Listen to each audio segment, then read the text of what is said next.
Okay, we're back and doing some mechanics, and in this particular case we're looking at the center of mass. Kind of an interesting idea, very, very useful, powerful concept that allows us to simplify problems, whether it's a single object or if it's a system of objects. We're probably most familiar with finding the location of the center of mass. Okay, so for a single object, that would be kind of like the balancing point. In gravity problems, for example, Isaac Newton tells us that to find the force of gravity between any two objects or particles, we can reduce the entire object, say a whole planet or star, down to a single point called the center of mass. And if we can figure out what the distance is between those 2 points, that's what we use to find out the force of gravity. It's not from surface to surface, but rather from center of mass to center of mass. Let's think of like a baseball bat, something that's not perfectly symmetric. The center of mass will be towards the fatter part of the bat. We can find the center of mass by putting our finger and finding the point where we can balance the bat on our finger. That tells us the center of mass is going to be somewhere above our finger. What's even more interesting is when you have systems of particles. Okay, so for a binary star system, in rotations, in momentum, things like this, we can define the location of the center of mass, say for 2 particles, with this weighted average. Might have 2 different masses. We can say that one's at x equals 0 and the other is some distance away. And you would be able to find the center of mass of that particular system with this weighted average that's written down here. And it's a matter of just saying kind of like each individual mass times its individual x coordinate divided by the total mass of the system. Okay, and whatever that number is, let's say if m1 is bigger than m2, the center of mass will be located a little bit closer to the bigger mass. And if you imagine these 2 things making a dumbbell, again, that center of mass would be the balancing point. You could put your finger under that point, and it would balance that asymmetric dumbbell. Okay, but now, for systems, that's really where I wanted to go with this video. It's pretty cool because if the particles in your system are actually moving, you not only could figure out at any particular time where the center of mass is, but you could figure out things like the velocity of the center of mass and the momentum of the system and things like that. I'm making this video during the winter time. Okay, so if we were to go outside and make a snowball, we could throw the ball, and if that snowball stayed packed and as a single object, it would just fly like any ball. It would fly on a parabola. But let's say you throw the snowball and it breaks up into a few pieces when it's in mid-flight. What's cool about that is that if you could track all of those little pieces and still calculate from second to second to second what the center of mass is doing, the center of mass would still complete the parabola, even if all those little pieces are going flying off in different directions.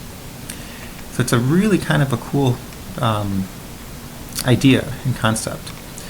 I just want to demonstrate with just one-dimensional problems kind of what we mean by this. So we're going to take the normal center of mass equation that we had up here, and I'm just going to take the derivative of both sides, okay, with respect to time. And so on the left-hand side, we'll have the velocity of the center of mass. Okay, what is that magic point doing in terms of speed? And on the right-hand side, our numerator, we'll have each individual velocity on top. So basically, when we do momentum problems and collisions, we're usually used to doing the numerator. We're finding the, I shouldn't be sloppy here, these are vectors. We're finding the vector sum of all of the individual momenta, and those add up to whatever your total is. Well, that total tells you what the momentum of the system is. Okay, and that can tell you what the velocity of the center of mass of the system is doing. So this is kind of our working equation if you wanted to do collisions or anything with the motion of a system. in terms of the center of mass. So one example is, let's say you have equal masses, and these first two are going to collide elastically, and then that second one's going to take off and stick to the third mass. First, what does this equation tell us? How can we find the velocity of the center of mass of this system? Okay, well, on the left-hand side, we need the total mass, which is 3m. And we're going to try to solve for the velocity of the center of mass.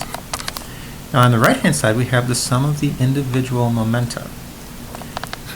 Well, the only thing moving before the collision happens is just that first object. Okay, the other two are at rest. And so that tells us that the velocity of the center of mass of the system is 1/3 that original velocity.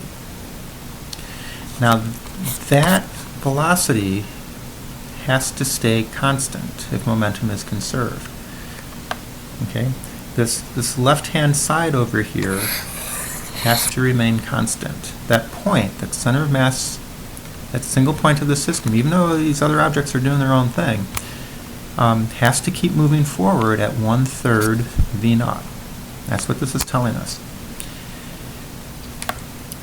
Okay, so in the first collision, if those first two blocks collide elastically, then that first block is going to stop, because these are the same mass, and the second one's going to take off at v0, and it's going to collide and stick with the third one.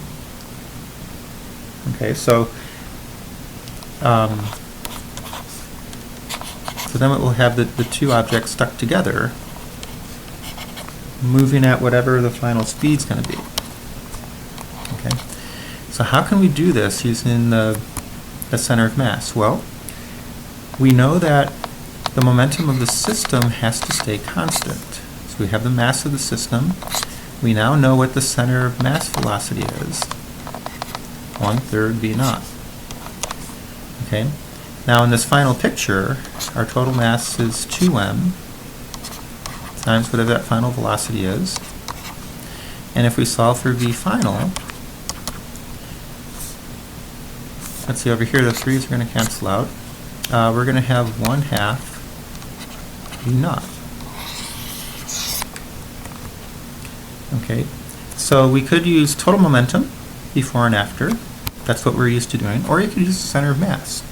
Either way, you should get the same answer in the end. Let's look at a slightly more complex problem. Let's say that we have three objects here, and two of them are moving. They have different masses. Well, according to our little expression up here, we could find the total mass, which is 6m. And we want to find the velocity of the center of mass of the system. Well, on the right-hand side, we have to add up the individual momentum. So we have 2m times v0. These are vectors, so pay attention to direction. The other one's moving to the left, so that's going to be m times 1/2 v0. And then that third object, the 3m, is just sitting there. Okay, so no momentum.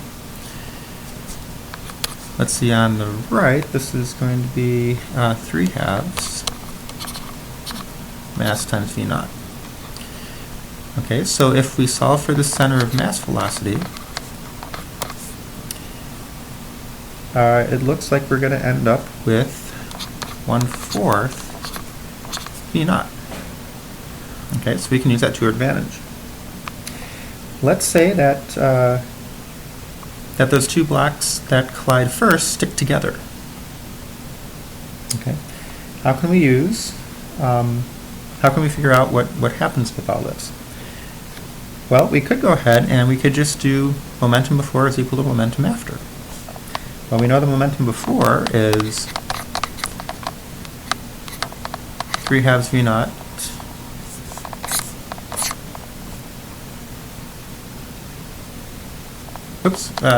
times the mass. And then afterwards, if those first two blocks stick together, their total mass is 3m v final. And we could get the final speed. That turns out to be 1/2 v0. Okay? But then, let's say that we go ahead and we that those two take off, okay, and they're going to collide with the third object over there, and they stick together. Everything's going to stick together in the end.